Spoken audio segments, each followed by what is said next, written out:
رمضان رہے۔ اتنی برکتیں اور اتنی رحمتیں اللہ نے اس مبارک مہینے کے دامن میں ڈال دی ہیں۔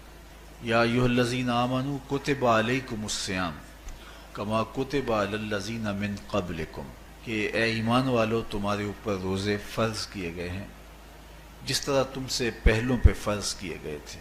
کیوں فرض کیے گئے؟ وجہ کیا ہے؟ لعلکم تتقون، تاکہ تم متقی بن جاؤ، تم پرہیزگار بن جاؤ۔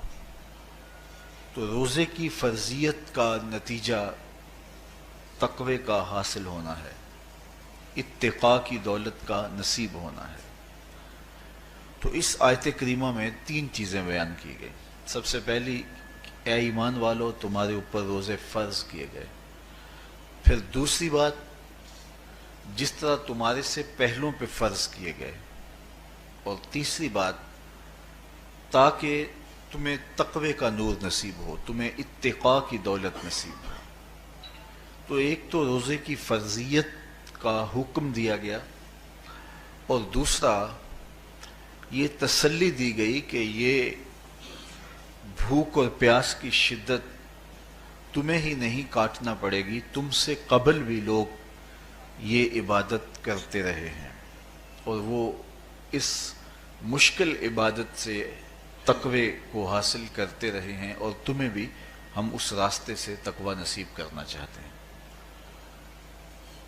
علامہ حقی علیہ رحمہ نے لکھا ہے کہ ملک تحمور الثالث، یہ حضرت آدم علیہ السلام کی اولاد سے تیسرا بادشاہ گزرا ہے، اس کے زمانے میں قحط پڑ گیا تھا، تو اس نے اپنی قوم کو یہ حکم دیا کہ ایک وقت کا کھانا آپ کھا لیں اور ایک وقت کا کھانا بچائیں اور وہ قحط زدہ علاقوں میں بھیجیں۔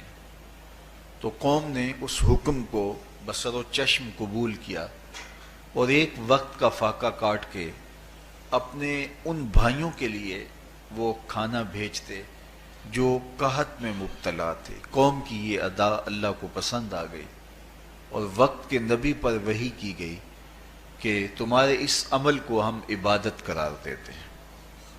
تو حضرت آدم علیہ السلام کے بعد متصل ہی یہ عبادت فرض کی گئی، اور پھر جتنی بھی ملتیں، قومیں اور امتیں آئیں ان میں روزے کی تحسین کی گئی اور روزے کی تلقین کی گئی۔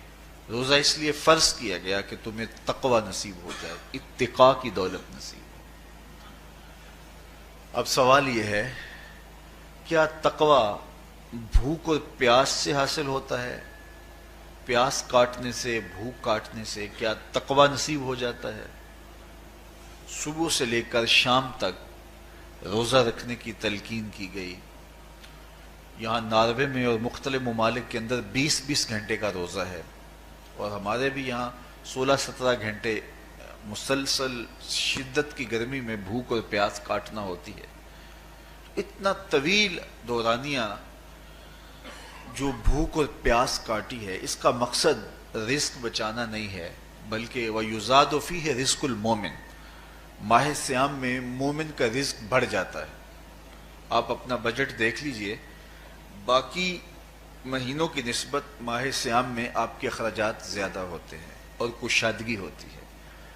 تو یہ کوئی خوراک بچاؤ مہم نہیں ہے، بلکہ رزق تو بڑھ جاتا ہے، لیکن اس کے باوجود 20 گھنٹے، 17 18 گھنٹے پیاس اور بھوک کاٹنا، اس کا کوئی مقصد ہے تو وہ مقصد قرآن نے بیان کیا کہ اس کے نتیجے میں تمہیں اتقاء کی دولت ملے گی، تمہیں تقوی کا دولت